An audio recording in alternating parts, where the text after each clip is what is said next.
All right, we will go into what we're going to do today. And we ended last time sort of introducing some of the basics of gas laws, and we're going to continue on with that today. Nothing really on the horizon in terms of announcements. Just keep in mind that the course is winding down, so we have about 2 weeks from Friday, we'll be doing the final the exam review for the third midterm, and then immediately after that we'll start reviewing for the final. So I'll have more detailed schedules on that coming up in the near future, but for now we're just going to keep going on with Chapter 8. So what we talked about last time, as we said, were 3 individual gas laws, and it's important to sort of cover those 3 individually to kind of understand how these gas laws evolved.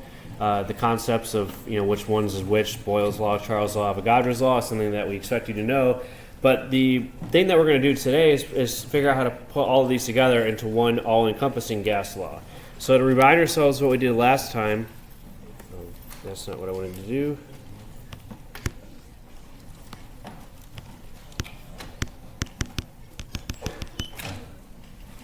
Sorry. All right, so what we did last time was cover 3 individual gas laws that all relate to how the volume of gas changes as something else is adjusted. So we had Boyle's law, and we saw for Boyle's law, volume is inversely proportional to the pressure, meaning that as the pressure increases, the volume decreases, or vice versa. Charles's law was the next one we covered.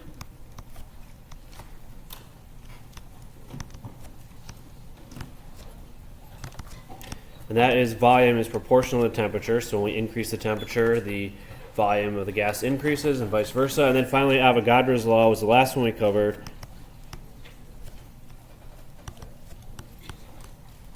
which states that volume and number of moles are directly proportional. So we had these 3 individual gas laws, and we did some sample problems involving them last time.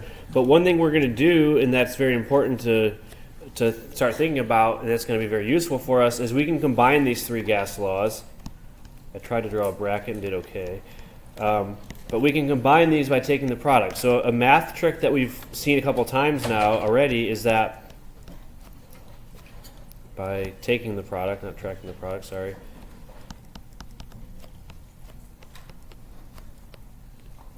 So a math trick that we've seen a few times now is that we have one variable volume, which is proportional to 3 different things. It's proportional to 1 over the pressure, it's proportional to temperature, it's proportional to the number of moles. We can also say then that volume will be proportional to the product of all 3 of those things. So the volume is going to be proportional to 1 over the pressure times the temperature times the number of moles. And then we can rearrange things by moving pressure over to the other side. So pressure times the volume will be proportional to number of moles times temperature, basically make sure that nothing is in the denominator anymore. And as we said last time, if we have a proportionality, this little alpha symbol here that means proportional to, if we want to make it an equality, we just have to add a constant to one side. And so if we add a constant, we choose the right side for reasons that I'm not fully clear on. We put a constant on the right side of the equation and call this the constant r, and that gives us this familiar equation here, PV equals nRT. All right, so basically this ideal gas equation is going to be really just the product of all 3 of these individual gas laws and then rearranged a little bit. And r is what's called the universal gas constant, so now it does have a specific and well-defined value, which is 0.0821 liter atmospheres per k mole. This number is on your periodic table, so you don't have to memorize it. And we call this, as I said, the universal gas constant. And as you'll see, both the terms in the equation as well as the gas constant itself, they don't depend on what the identity of the gas is. So any gas that behaves as an ideal gas, we'll talk more detail what an ideal gas means next time, but any gas that behaves as an ideal gas will follow this same ideal gas equation irrespective of what its identity is. And we call this equation an equation of state. And what that really means is that it tells us everything we need to know about an ideal gas. Right? So pressure, volume, number of moles, and temperature, those four are intrinsically related to each other, and there's no other factors then that would influence those four things besides each other. So we call it an equation of state because it's sort of all-encompassing. And this is a very valuable equation, as we'll see, because we no longer need to necessarily remember all of these individual relationships that we learned last time. We can always start with the ideal gas equation, which relates all four of those variables, pressure, volume, moles, and temperature, and then we can always rearrange it to get the relationships involved in Boyle's law, Charles' law, Avogadro's law, or any other combination that we need to be able to answer whatever question we're dealing with. So what I would say is that for this chapter, a very significant portion of the problems you're going to do, if you know PV equals nRC and you know how to use it, you're going to be able to solve. You don't need to remember a bunch of different individual equations and all those things. It's just one equation that really tells us everything we need to know. So let's see how it works then in several example problems. So anytime we have a problem that involves ideal gases, and we're talking about pressure, volume, number of moles, some combination of those, we should automatically think of the ideal gas equation. So in this one we have a sample of neon gas with a volume of 2,503 milliliters and a pressure of 551 torr. We want to know what is the temperature of the gas. All right, so this is one type of problem we could get where basically with PV equals nRT as our starting point, that very useful ideal gas equation. In this problem, we know three of the four things. We know the number of moles, we know the volume, we know the pressure, and we're just solving for the fourth one. So this is one relatively simple variation on ideal gas law problems where we know three of the four things and we solve for the unknown. Okay, so the unknown in this case is temperature.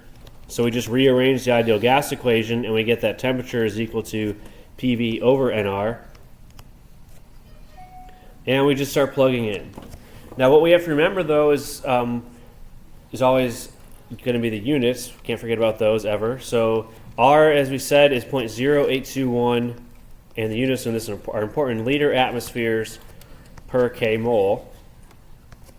All right. So if we want to use this value of R in the equation, anytime we're using R itself, the pressure needs to be in atmospheres, the volume needs to be in liters, and the temperature always will need to be in Kelvin. Okay, so make sure we keep that in mind. So in this problem here, when we start putting in some numbers, our pressure, as we noticed, was given to us in torr. So we have to remember how to calculate pressure in atmospheres or convert. So pressure in atmospheres is 551 torr.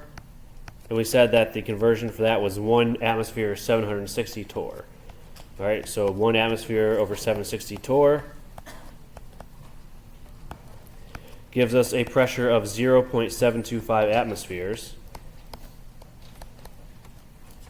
So for these types of problems where we're actually using the value of R as part of the calculation, we do have to be careful with units. So we have 0.725 atmospheres for pressure. Our volume needs to be in liters because the ideal gas constant has liters as the volume unit. So we have to convert that one as well. The volume in liters is 2,503 milliliters. Sorry, I covered that up right there. 2,503 milliliters is the volume.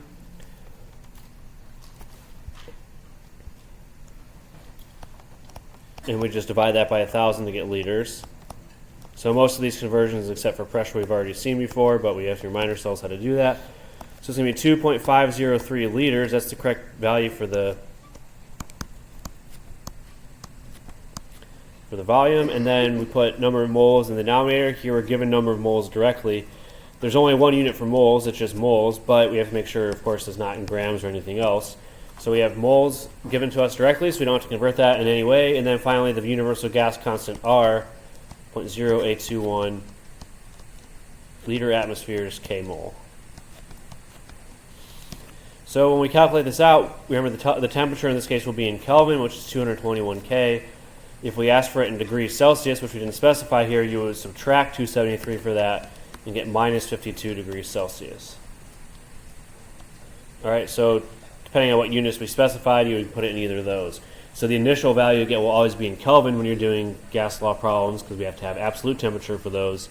We could then convert to Celsius by subtracting 273. All right, so this is one example of a type of problem where we just give you 3 of the 4 parameters between pressure, volume, number of moles, and temperature. We give you 3 of the 4. You solve for the one that's not known. Now that's not the most common way that we use ideal gases, so we're going to move on to that here in a second. Any last questions on this one before I sally forth? All right, so the next one we're going to deal with is a more typical example where we would start with some initial set of conditions, and then we would change to some final set of conditions. We want to understand how one of those parameters responds to that. So it's more akin to what we did last time, where you have initial and final sets of conditions, and you set relationships between them to solve for what happens at the end. So here's an example of that. We have a balloon that has a volume of 255 milliliters, 912 torr pressure, and 25 degrees Celsius. We let it go into the air. It's, I guess, filled with helium or something that floats, and it gets to the point where the temperature has dropped to minus 23 degrees Celsius, and the pressure has dropped to 2.28 torr. We want to know what is the volume of the balloon under these conditions, okay? So it's a classic example of a problem where we have initial and final conditions. We're starting at one point, we're changing some of them, and we want to understand then what happens to this. So in these types of problems, regardless of what combination of variables we're dealing with here, we start with PV equals nRT. And then the way that we do this is we figure out which of these variables in the problem is a constant, which of these is not changing. All right, so one of them will always not be changing. Which one's always a constant? R. So R is a universal gas constant, so no matter what, it's going to be a constant. And then in this problem, which of those is a constant? Which of these parameters? PV and R, are any of them going to be? Well, we're asking for what the new volume is, so I suppose it's possible that it's not changing, but this would be a pretty uninteresting problem if it was unchanging. So it is possible that we have to solve for it, but we can't know that off the bat. Yeah, N, so number of moles, because we have a balloon, right? Assuming the balloon is not leaking, the number of moles of gas inside the balloon are the same before and after. And another clue is that we don't tell you anything about the number of moles, either at the start or at the end, so if we don't tell you what it is, you have to assume that it's constant, okay? So number of moles is constant in this case, and anytime you have a closed container, or in this case a balloon that's properly tied, hopefully, then you're going to assume that the number of moles of gas is constant. All right, so what we do then is we take the variables that are constant, we move them all to one side of the equation. So we take this equation and do a little bit of algebra. So as we said, N and R are the two constants here, R always being a constant, N in this particular situation being constant, and we move everything else that's not constant over to the left side. So we're going to divide both sides by temperature and say that PV over T is equal to N times R, and that product N times R has to be constant in this particular problem, okay? So anytime we have a ratio of variables set equal to a constant, remember as we learned last time, we can rewrite that as initial and final conditions, those ratios being the same before and after. So we write it as P1 V1 over T1 equals P2 V2 over T2. So in some sense, this is a combination of Boyle's law and Charles's law together. And we don't have to memorize this equation because we can derive it from PV equals nRT by just moving out everything that's constant to one side. Okay? So we get P1 V1 over T1 equals P2 V2 over T2. We could have also written it inverted. That would still work too, but this is the more standard way of writing it. And then what we have to do is just solve for what our unknown is, which is V2. Okay, so we're looking for, again, the final volume under the new set of conditions. So V2 is what we're solving for. So it's going to be P1 V1 over T1 and then times T2 over P2. All right, so you have to be a little bit careful with your algebra here. To do this, what's sometimes helpful is to rewrite this in a little bit different order where we have, so it's going to be P1 over P2.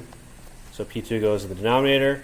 It's going to be T2 over T1, and then multiplied by V1. So the same thing, just written in different orders to show us how we have P1 on top, P2 on the bottom, T2 on top, T1 on the bottom, and then multiply that by V1. So same thing either way, just sometimes more clear to see it that way. And then we just start putting in the numbers. So P1 is 912 torr. As we said in the last problem, if you're going to use the universal gas constant R, you need to make sure that your pressure is in atmospheres.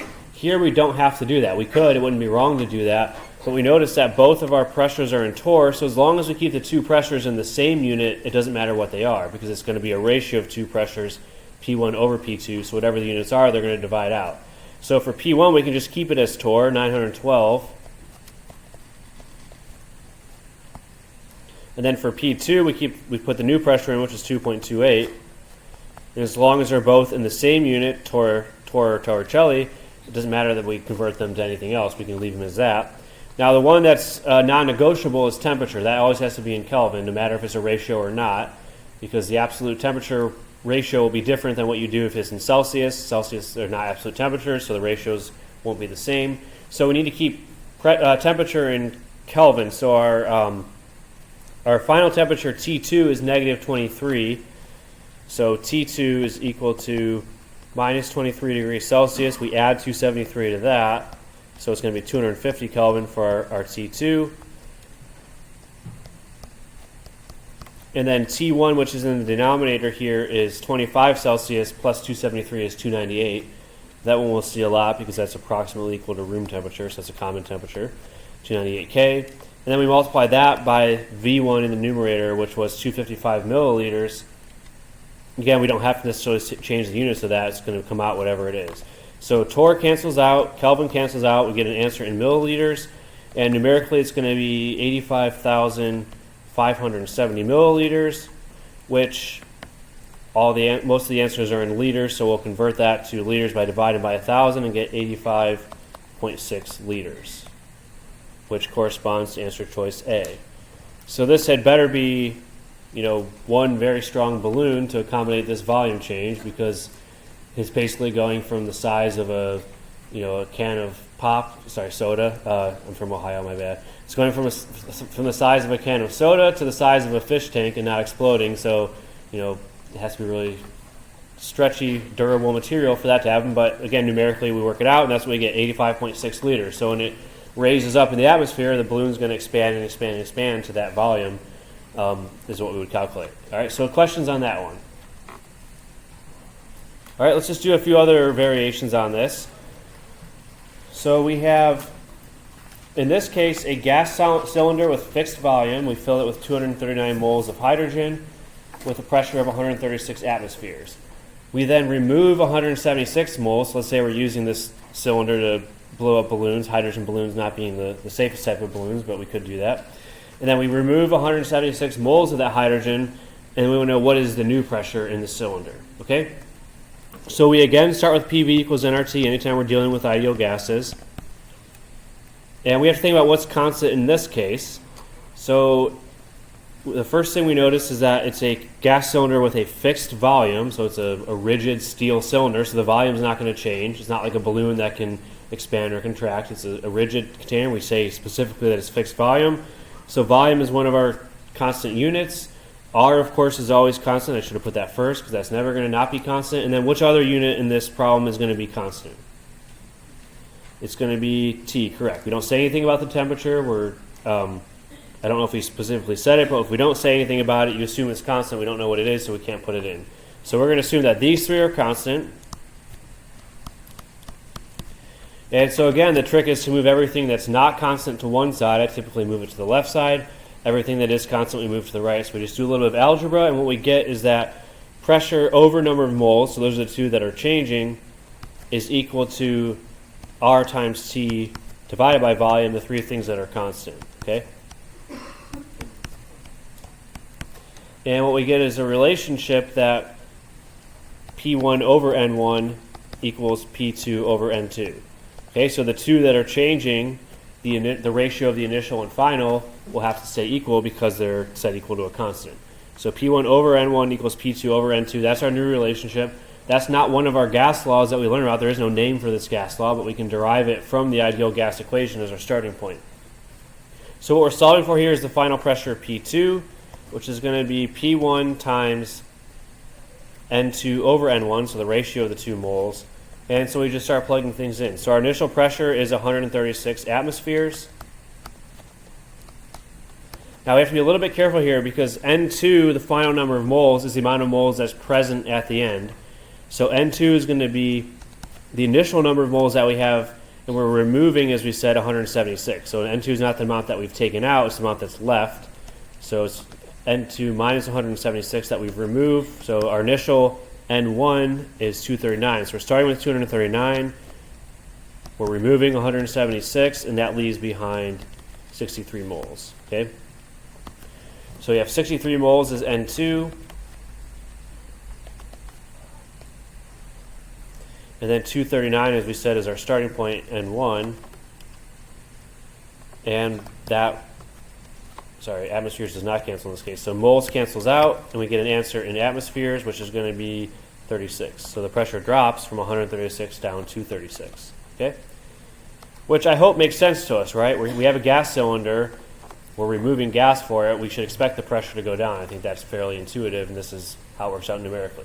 All right, so questions on this one? All right, so there's a lot of other variations on this that you'll see on the homework assignments. Remember, we have 4 variables, so if you're taking combinations of 2 or 3 of those variables, there's dozens of combinations that you could possibly have to work with, but it's the same approach. You take everything that's constant, move it to one side, set the initial and final equal to each other, and solve for your unknown. And it's going to be the same approach for a lot of these problems. Now, the next variation that we have, which also comes from the ideal gas equation, by the way, but it's a little bit of a different thought process, is trying to determine the density of a gas. All right, we haven't talked a lot about density in general in this course, but we're going to see it a little bit in both this chapter and the last one we do. So remember that density is mass per unit volume. We know the density of water is 1 gram per milliliter, as we saw from the last chapter. One thing we should start to appreciate already, based on our definition of gases, is that the density of gases tend to be very small because the molecules are very far apart from each other, so you don't have a very large mass per unit volume. But we can use the ideal gas equation to calculate density of a gas, and also see some relationships involving that. So we start with the ideal gas equation, PV equals nRT. And then even though we don't often have to think about it in these terms, we recognize that number of moles, how does that relate to mass? We have a relationship between mass and moles that we've used over and over again in this course. So we can rewrite n number of moles as the mass divided by the molar mass. Now remember that if we take mass divided by molar mass, that's number of moles, where m is the mass in grams, as we talked about many times in chapters 5 and 6, and molar mass, abbreviated as MW here, is the mass of 1 mole of that gas. Okay? So we're just going to replace n here with mass over molar mass. So we get that pressure times volume is equal to mass over molar mass times RT.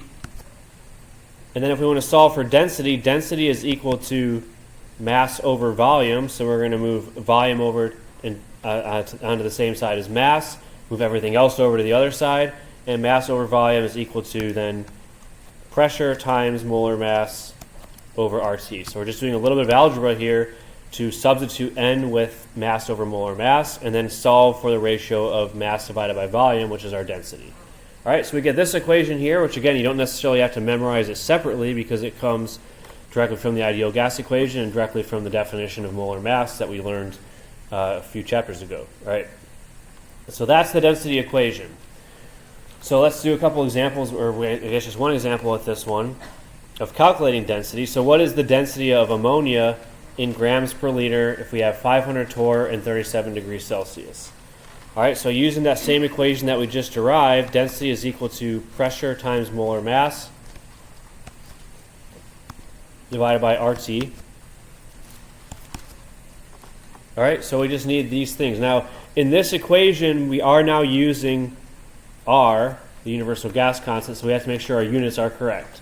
So our pressure needs to be in atmospheres whenever we're using R as part of the calculation. So we have 500 torr, and as we saw earlier, you can convert to atmospheres by dividing by 760. 1 atmosphere is 760 torr.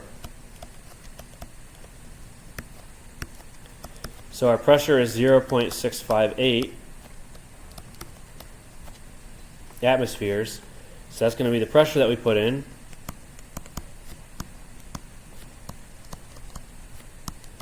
We need the molar mass of ammonia. We've calculated molar mass many times in the past. So molar mass of ammonia, we have nitrogen, which is 14.01 atomic mass from the periodic table. We have 3 hydrogens, which are 1.01. That's their atomic mass. So we get about 17.03 grams per mole for the molar mass of NH3.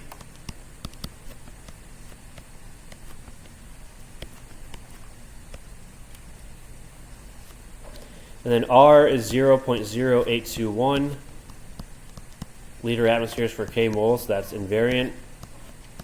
And then temperature needs to be in Kelvin. So last conversion, temperature in Kelvin is 37 degrees Celsius plus 273 to get to Kelvin, which is 310.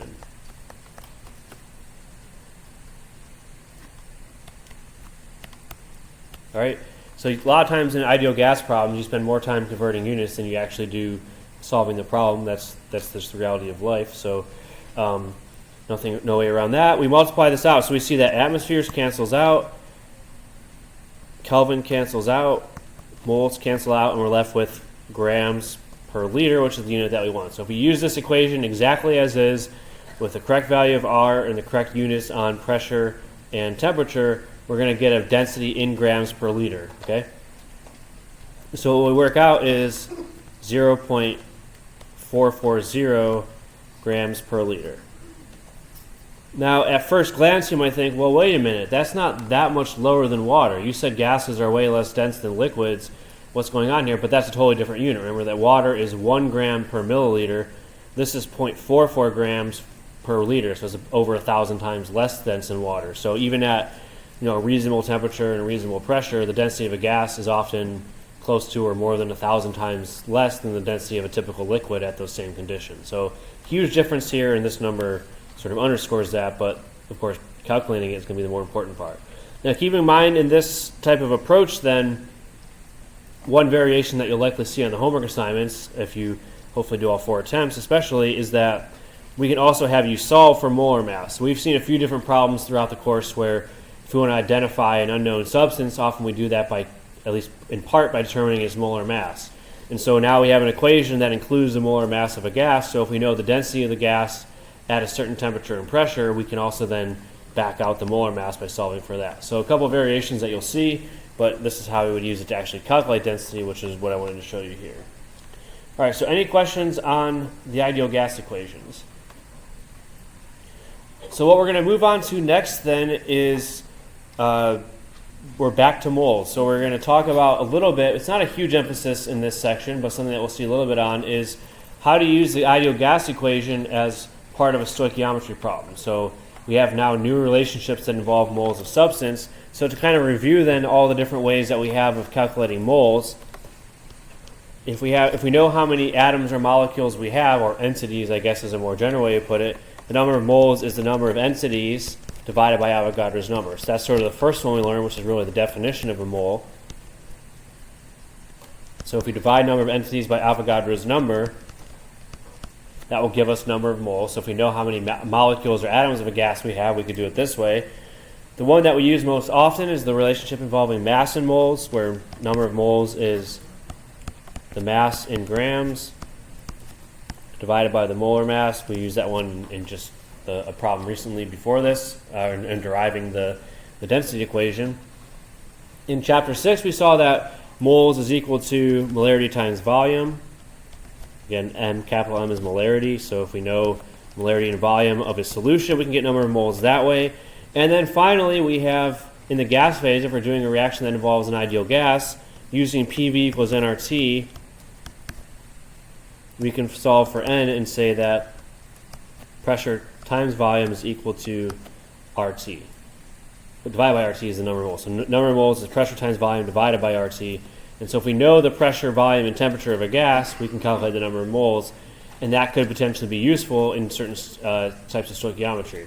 Now, another thing that I want to point out at this stage, because I don't think I'm going to go through it in more detail later on, is that what we notice here is that number of moles is proportional to pressure and volume, right? It's on this. They're all in the numerator in this equation. So what does that mean about us? Let's say we have a gas phase reaction. Let's do H2 plus. Here, let's do this one because it's a little more interesting. So let's say we're doing the synthesis of ammonia from its elements.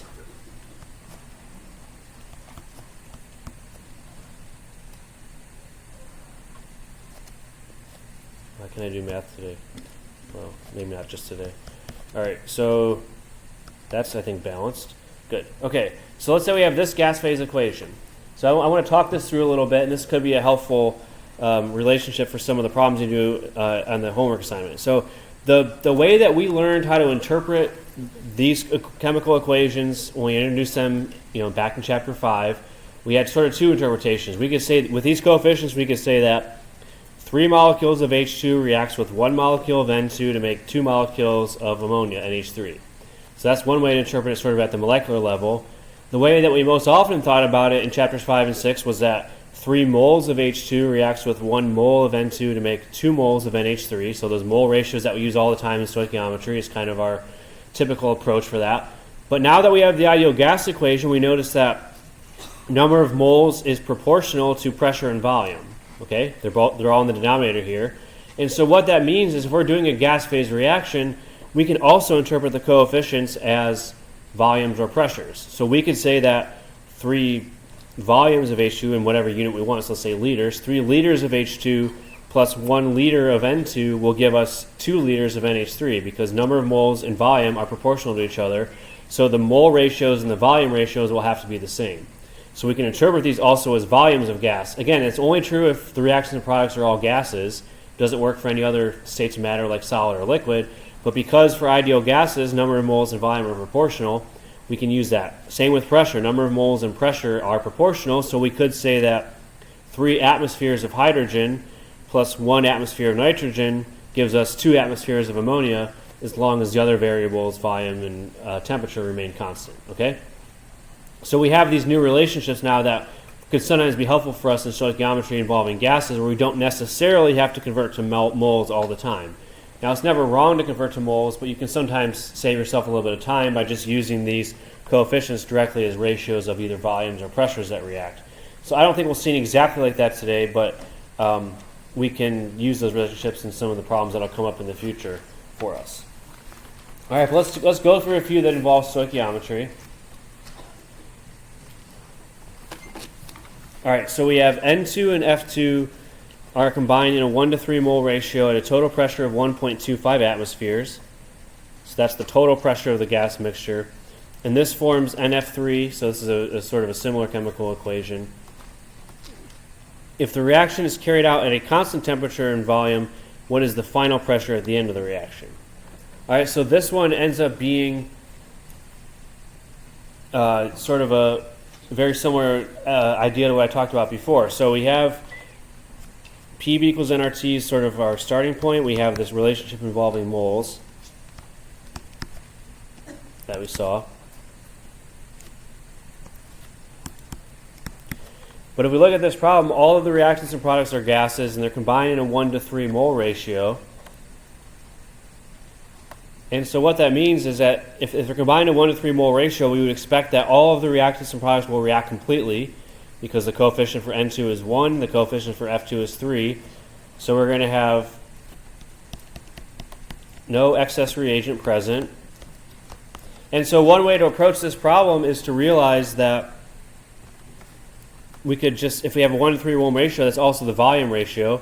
So let's assume that we have 1 atmosphere of nitrogen. That would also be the pressure ratio. 1 atmosphere of nitrogen, 3 atmospheres of F2, because again, mole ratios and pressure ratios have to be the same for ideal gases because they're directly related. And so then the pressure at the end, we choose either of these as our starting point because they're in exactly the right ratio, no excess reagent to worry about, no limiting reagent to worry about. So we have 1 atmosphere of N2, and then what we're forming is 2 atmospheres of NF3, and the coefficient for N2 is 1, so we're using coefficients as pressure ratios in this case, and what we get then is a final pressure. Did I screw something up here? Yes, I did. Oh, I was getting ahead of myself, getting too excited, and this is why we read the problems, so lesson learned. All right, I was trying to get cute and do it a better way, and there is no better way to do it than what I initially had, so forget that I said that. All right, so just treat that as a commercial break that was unplanned.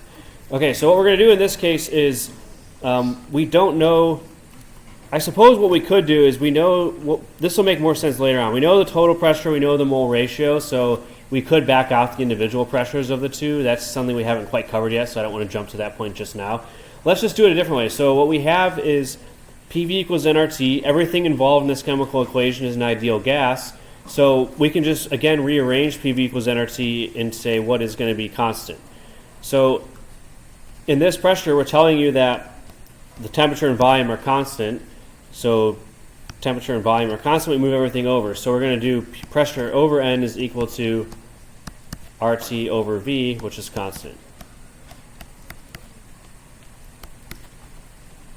All right.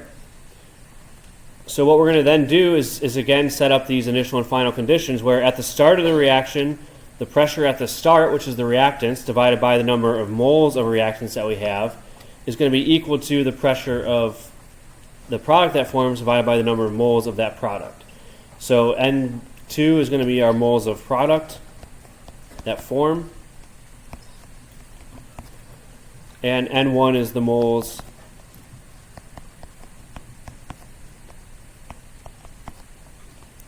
of reactant that we start with. So again, they're all ideal gases. The important part also is that they're combined in a 1-to-3 ratio, so we know that all of the reactants are going to react to make product. We're not going to have any excess reactants to worry about either. That would have complicated things a little bit from where we are now. So we can just use this relationship between pressure and number of moles, and so the final pressure is going to be the initial pressure times the ratio of the moles, N2 over N1. And to find the ratio of the moles here, which is what we need, so our initial pressure, we're told, is 1.25 atmospheres. And then N2 over N1, moles of reactant, moles of product, or moles of product over moles of reactant. So we look at just the balanced equation. We don't tell you exactly how many moles we have, so we can basically assume whatever number we want. So if we look at the balanced equation, on the product side we have 2 moles of gas. We have a 2 in front of our NF3. And then on the reactant side, it's going to be the combination of N2 and F2. So we have 1 mole of F2 with a coefficient of 1. We have 3 moles of F2. So the relative number of moles on the reactant side is 4.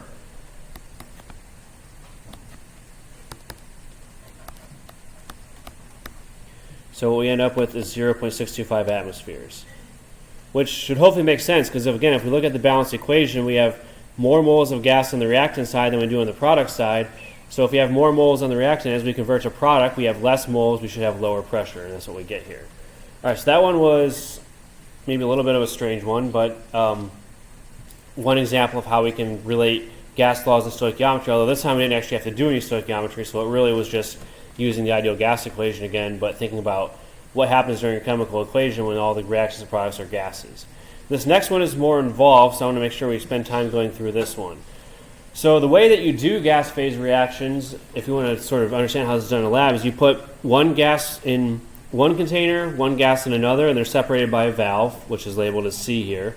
So you have 2 different containers of the gases, and then you open the valve and allow the gases to mix. Because remember, when you have gases, they're going to move to fill all available volume. So initially the 2 are separated from each other by the valve, but once the valve is open, they're going to diffuse, and they're going to spread, and they're going to react with each other, and they're going to fill the entire volume of both containers.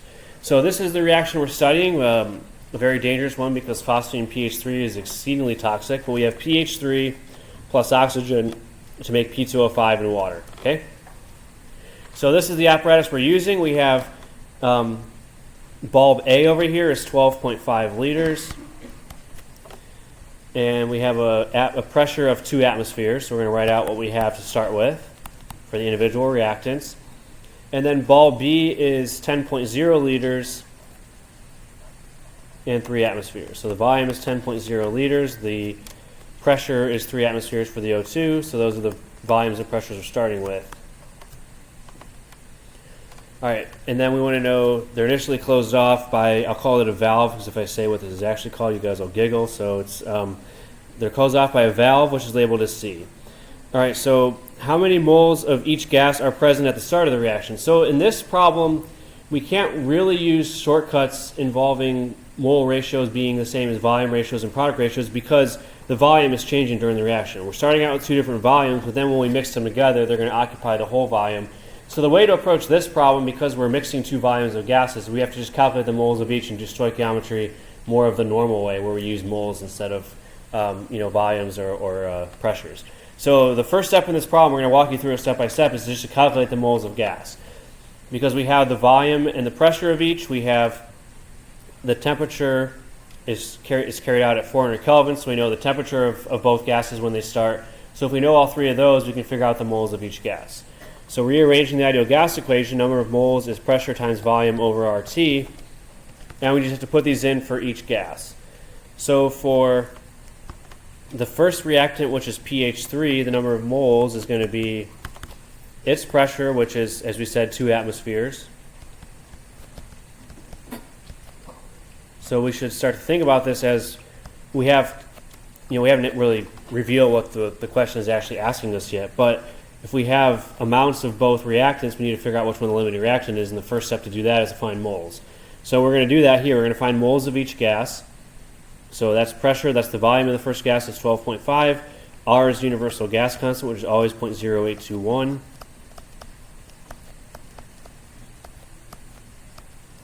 And then the temperature for both is 400 Kelvin. So the number of moles of pH3 is 0.761. And we do the same thing for oxygen. We take its pressure, which we said was 3 atmospheres, given to us directly in the problem. So you have 3 atmospheres of O2.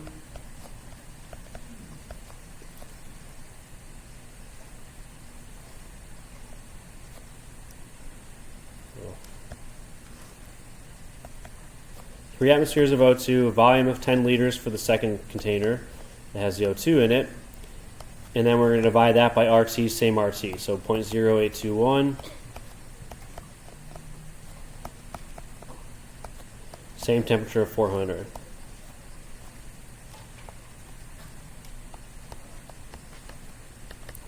And what we get is 0.914 moles of O2. So anytime we're dealing with gas phase reactions, if it's your preference because you're comfortable doing it, or if we need to like we do in this case, you can use the ideal gas equation to calculate the moles of each reactant or product that's involved in that. And that's exactly what we're doing here. So that's the first step, calculating moles of gas. The next step is going to be we allow the gases to mix together by opening the valve between them.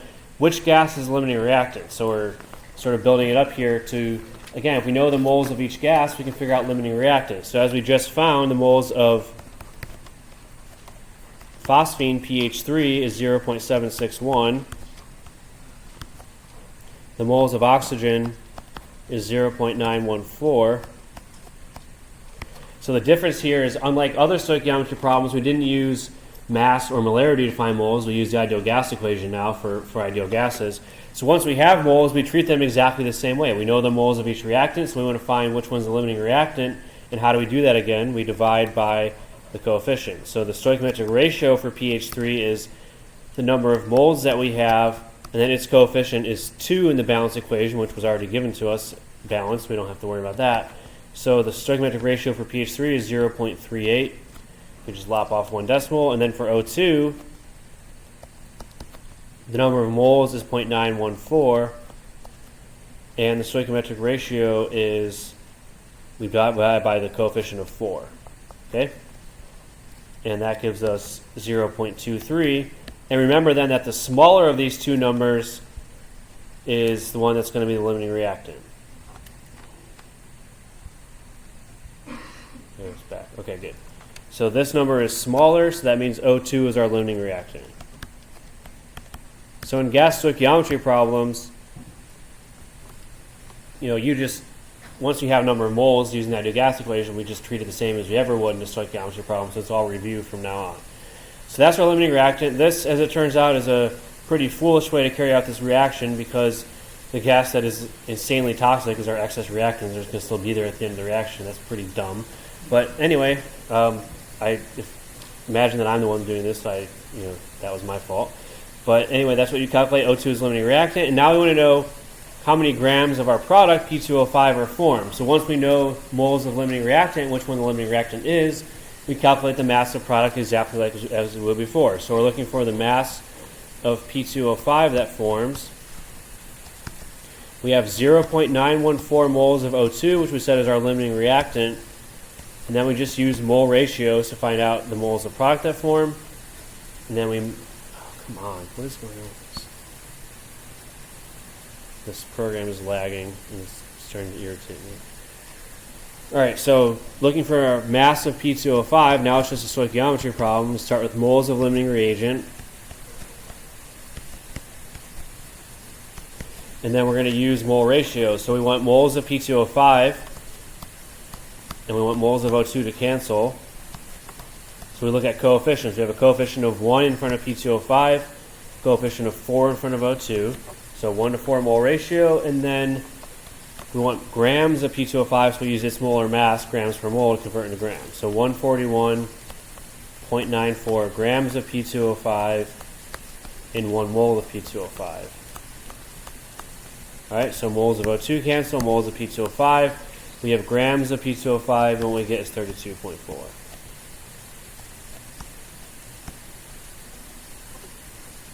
All right. Now, one thing then we'll be able to do a little bit later, I don't know if I have it here, but once we know this, we can figure out then what is the pressure at the end of the reaction, because we can figure out how much water vapor forms, we can figure out how much O2 is left over, and we can calculate the pressure using that. But we have to first cover something else called Dalton's law. So anything else on gas stoichiometry before we move on to the next topic? All right, this next topic, which also, as we'll see, can involve stoichiometry as well, is called Dalton's law of partial pressures. So to start off the introduction to this, I want to do a little bit of a thought experiment. So again, I apologize for making you think in this class, but we have to do it sometimes. So let's look at these two questions here. Let's look at the first one initially.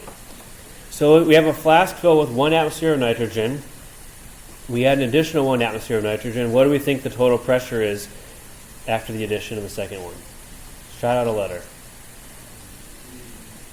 Yeah, you guys love to troll me and say D, I know it. All right, so I heard a combination of B and D, so some of you don't care at all, but some of you were kind enough to get the right answer, B. So what this tells us is, and it doesn't sound too difficult to comprehend since most of you got it, is that pressures are additives. If we have 2 samples of gas and we mix them together, when we have the individual pressures of the 2 before and after, we add the 2 pressures to get the total pressure. Now that was true if it's the same gas, nitrogen, we're adding more nitrogen. What about if it's 2 different gases? So if we have 1 atmosphere of nitrogen and now we add 2 atmospheres of O2, what is the total pressure in this case? Shout out a letter. All right, I heard a couple of different answers, but I think most of you picked C, and that's going to be the correct one here. So it doesn't matter if it's 2 different gases. Remember that the ideal gas equation, which is what this sort of stems from, as we'll see, doesn't really depend on what the identity of the gas is. It works the same for all ideal gases. So if we have a mixture of 2 or more ideal gases, the pressures are also going to be additive. So some of the key points that we want to sort of introduce before we get into the rigorous treatment of Dalton's law is that pressures are additive.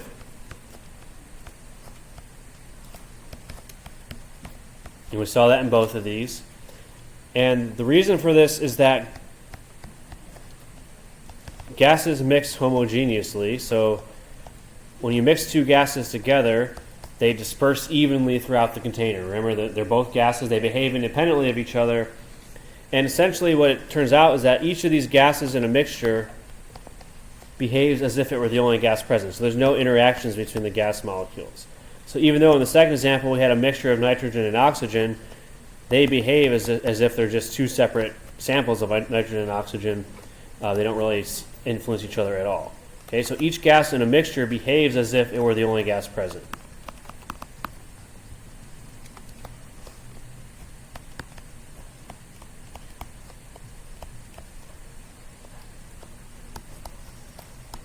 Okay, so that's the story of sort of the basic concepts behind Dalton's law. When we mix 2 gases together, if we know the pressures of the 2 gases we're mixing, the total pressure after mixing is going to be the sum of those 2. All right, so let's see then sort of the equations that fall out of this. So the simple one, if we have a mixture of 2 or more gases, which is what we're dealing with for Dalton's law,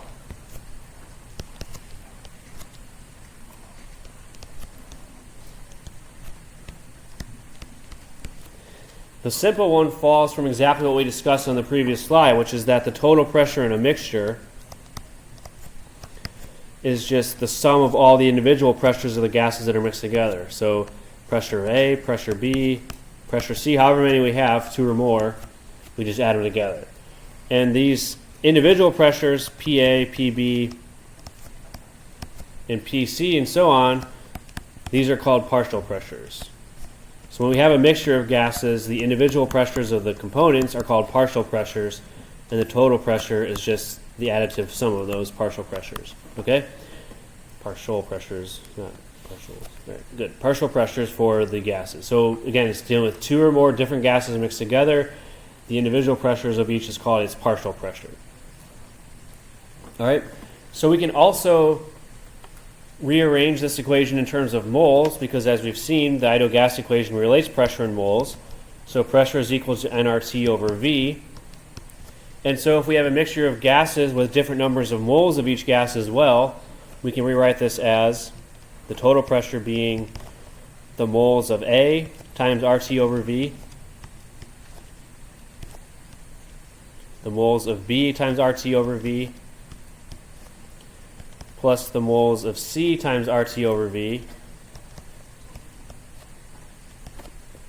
And remember, when we have a mixture of gases, they're occupying the same container, they're at the same temperature as each other.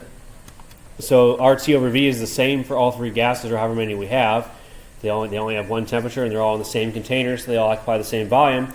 So we can factor that out, which is that it's just the sum of the 3 moles, Na, Nb plus Nc, times RT over V.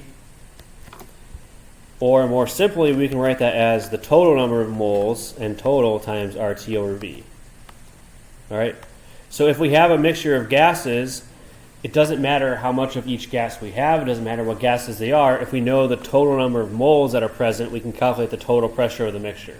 All right, that's another thing that we can get from Dalton's law, is that if you have more than one gas in a mixture, as long as you know the total number of moles, you can get the total pressure very easily from the ideal gas equation.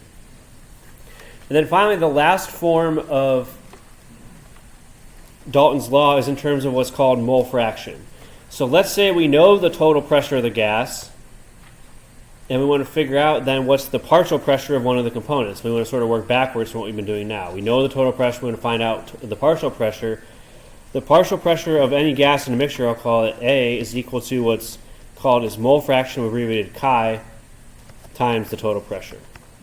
So chi is a Greek letter, another one that we have to add to our growing Greek alphabet. And what it means is it's called mole fraction. The definition is that the mole fraction is the number of moles of that gas that you have divided by the total number of moles in the mixture.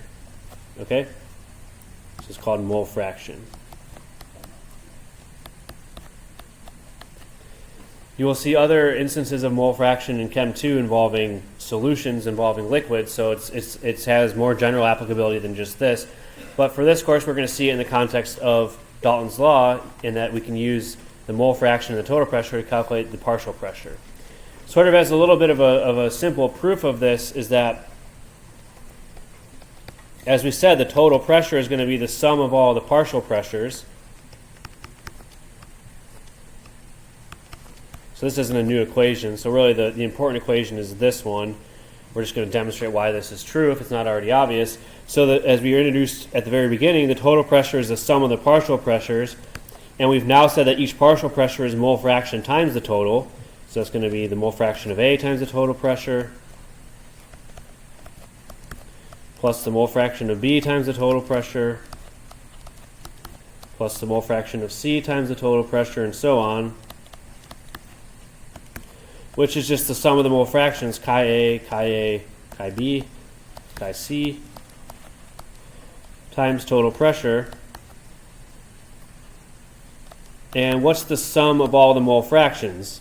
If you have all the mole fractions added up together, what do they add to be? 1. So that's just 1 times the total pressure. So QED, pressure total, equals pressure total. So those two kind of are all consistent with each other. We're not going to do full derivations of all of these equations, but that's kind of where they come from. And that's the relationship. So the point is that this equation here allows us to calculate partial pressure once we know total pressure and mole fraction. All right, so let's see then how this works in practice. So we have a mixture of two gases that has 40 grams of O2 and 40 grams of helium, so it has equal masses of the two gases, and a total pressure of 0.9 atmosphere. What is the partial pressure of O2 in this mixture? So again, anytime you see partial pressure, you're thinking about Dalton's law, and the form that we most often use is going to be this one here. So we're looking for a pressure of O2, which means we need the mole fraction times the total pressure. So to calculate the mole fraction of O2, which is not given to us directly, we have to take the moles of O2 divided by the total number of moles. And remember, the total number of moles is just the sum of however many gases are in the mixture. So it's going to be moles of O2 divided by the moles of O2 plus moles of helium. Okay, so moles of O2 we have in mass initially. We have grams of each, so we have to convert to moles using molar mass. So we have 40 grams of O2. And we use this molar mass.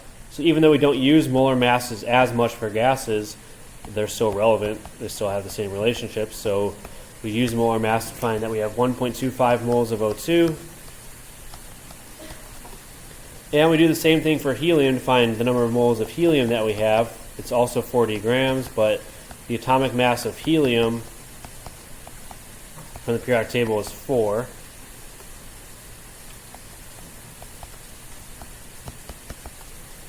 So it's 4 grams per mole for helium.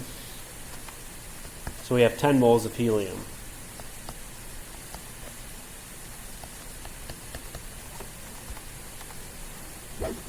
So what we do in this case is we plug in to find mole fraction. We have 1.25 moles of oxygen, and the total number of moles is 1.25 moles plus the 10 moles that we have for helium.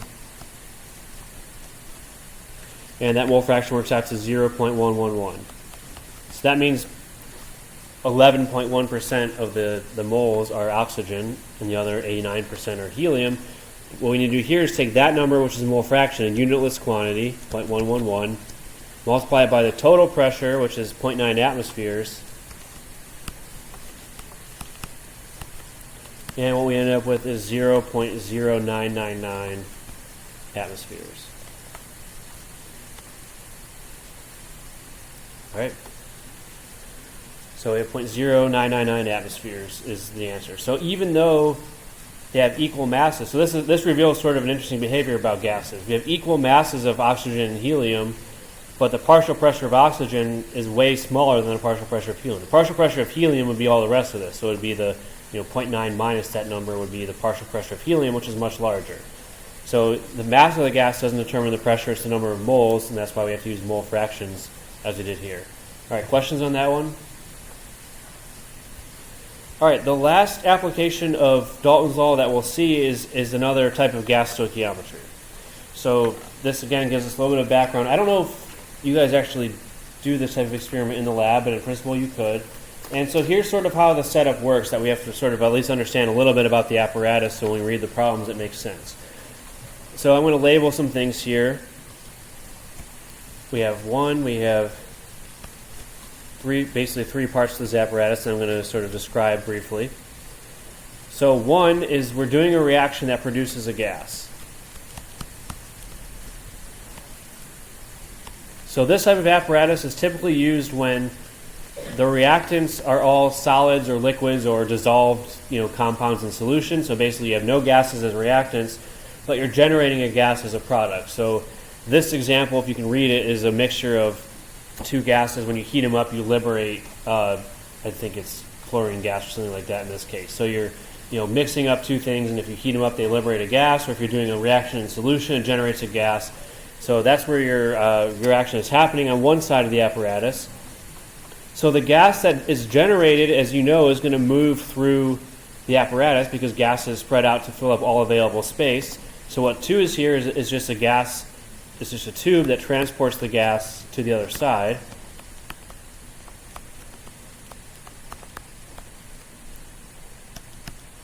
So it's transported to the collector on the other side of the apparatus. And then number 3 over here is the collector where gas displaces water that's present.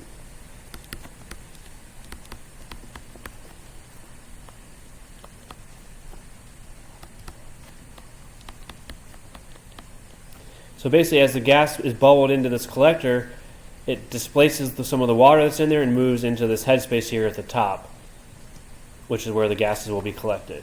All right? So that's sort of the apparatus. You generate a gas in a reaction and you collect it over here by bubbling it through water. And then what you're measuring is how much the level of the water drops, and that gives you then the volume of the gas that was generated. Okay? Now, a couple important things to keep in mind, though, is that this headspace over here, the gas that's present in the collector, it's not only the gas that you generated in the chemical reaction, but remember that you're collecting it over a sample of water, which is the liquid that you're bubbling it into. So you're also going to have a little bit of water vapor, some gas phase water. And this is something that we'll talk in more detail about in Chapter 9, but anytime, you guys know what humidity is, we live in Houston, right? So anytime you have water, you're going to have some amount of water vapor that's above that liquid water. And that water vapor is a gas, which is going to contribute a little bit to the total pressure that you observe in this mixture of gases.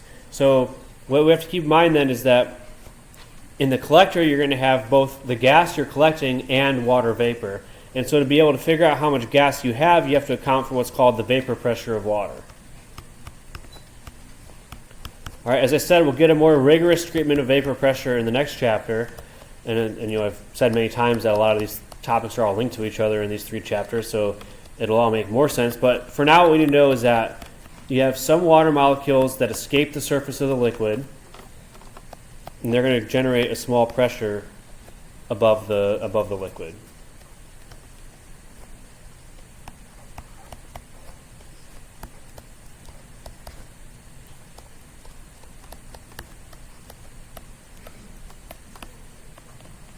All right, it's not very large, but there is some partial pressure of water vapor that's present in the collector because of this water vapor pressure. All right, the vapor pressure of water is temperature dependent. So again, that's something we'll cover in detail in Chapter 9. But depending on what temperature you are, you're going to have different vapor pressures. So typically in these types of problems, we'll give you the vapor pressure, and I'm going to show you now how you actually have to account for that in doing these types of experiments if you're doing it in the lab, or the problems that we'll see coming up in this course. All right, so that's the apparatus, and we have to also make sure we account for the vapor pressure of water, and we'll see how to do that here. All right, so in this problem here, you've probably heard of acetylene. It's a gas that's used to power torches in some cases, and it can produce. You can make it. This isn't the way that it's really made industrially, but you can take an ionic compound called calcium carbide, which is calcium with a C2- anion, or C2 anion, so a weird one that we haven't seen before. But this reactant here, CaC2, you add it to water, and what you generate is acetylene, C2H2, and calcium hydroxide. So this is the reaction, and because this reaction starts with a solid and a liquid and generates a gas, we can study it using that gas collection apparatus that I described in the previous slide. So we're generating acetylene using this reaction. We have a total pressure of 738 torr. So for this experiment, you need to know basically what's the atmospheric pressure surrounding the apparatus, because you have atmosphere pushing down on the apparatus, so that's going to equalize the pressure with the gas that's in the top, kind of like what happens in a manometer or barometer. Sorry.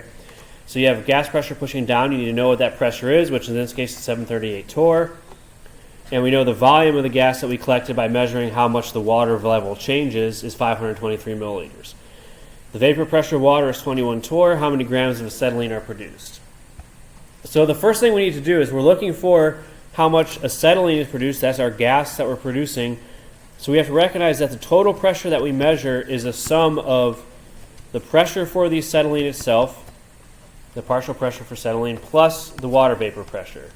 Because as we said, when you collect a gas over water, some portion of that pressure is going to be the water vapor that's present naturally anytime you have water there.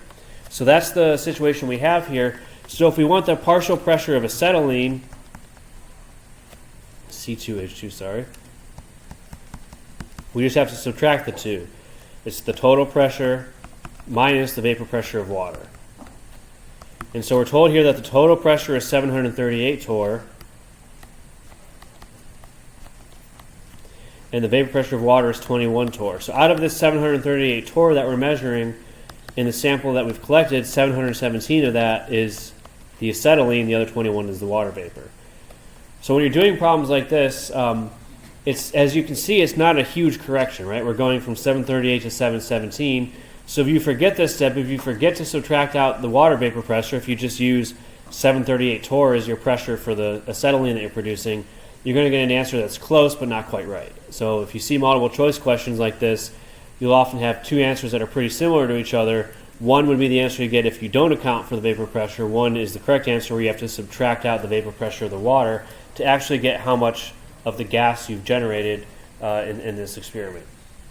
So once we have the pressure, then we can calculate the number of moles that are produced by using PV equals nRT. So now that we know we have 717 torr of acetylene, we know the temperature is 23 Celsius, we know the volume is 523 milliliters, we can use PV equals nRT to figure out how many moles of gas that corresponds to. So anytime you know the pressure, volume, and temperature of a sample of gas, you're now able to calculate number of moles. So what we want, again, is the grams that are produced. So if we know the moles of gas, we can convert to grams using molar mass. So our next step is to use PV equals nRT to figure out how much moles are produced. And this time, because we're using R, our pressure has to be in atmospheres. So the pressure in atmospheres is, we just want the pressure of acetylene, not the total pressure for this. So we have 717 torr of acetylene.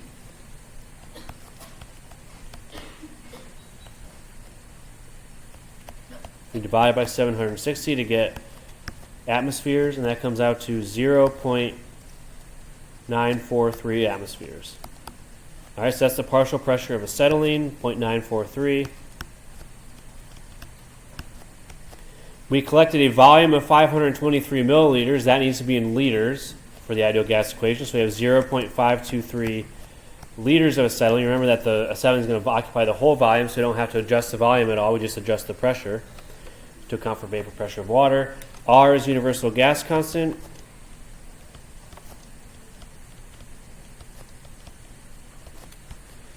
And then the temperature here is 23 Celsius, which converted to Kelvin is 296. So what we end up with is 0.0203 moles of our acetylene.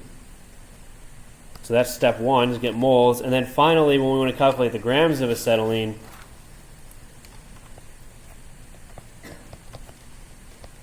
we take the moles that we got from the ideal gas equation, and we multiply by the molar mass, which is, I think we gave it to you here, 26.04. Okay, so the molar mass is 26.04 grams per mole, so that's how we convert from moles into grams.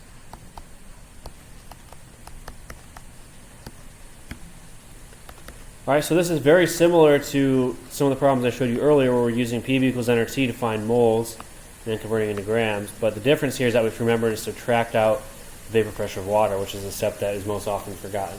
So we make 0.529 grams of acetylene in this reaction.